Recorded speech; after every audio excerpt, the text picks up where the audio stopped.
Encore une fois, bienvenue à cette édition d'information. On ouvre ce journal à Kinshasa. L'État hausse le ton face aux constructions anarchiques à la baie d'Ongaliema. Les occupants illégaux ont désormais 48 heures pour quitter les lieux. Passé ce délai, les démolitions seront engagées. Une décision présentée comme une mesure d'urgence pour protéger les infrastructures stratégiques, limiter les risques d'inondation et rétablir l'ordre urbanistique dans la capitale. Un signal fort envoyé par les autorités sur la primauté de l'intérêt général.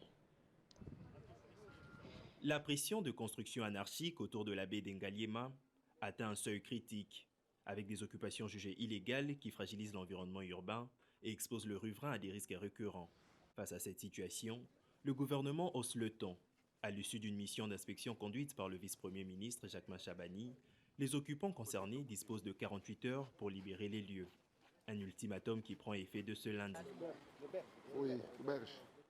L'exécutif affiche ainsi sa volonté de restaurer l'autorité de l'État et de remettre de l'ordre dans une zone devenue emblématique des dérives urbanistiques de la capitale. Je préfère annoncer à nos frères et sœurs qui investissent ici de cesser parce qu'ils vont perdre leur investissement pour rien. Nous allons placer, on va délimiter les zones, encore une fois parce qu'on avait déjà délimité, mais si vous regardez à gauche et à droite, vous allez voir que nos amis, nos frères et sœurs continuent de perdre leur argent et continuent à construire. Nous les appelons à la responsabilité. Ces constructions empiètent sur deux conduites essentielles de la Régie des eaux et de la CEP Congo, compromettant la sécurité et les services publics. Les autorités rappellent l'importance du respect des normes urbanistiques. De l'autre côté, nous venons du côté d'Adama. Il y a le problème qui nous affecte tous, tout Kinois.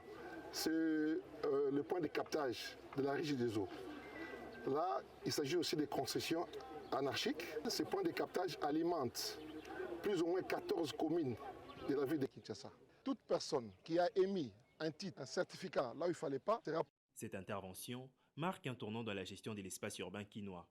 Au-delà des démolitions annoncées, le gouvernement veut envoyer un signal fort sur la primauté de l'intérêt général. À partir d'ici, qu'il fallait considérer...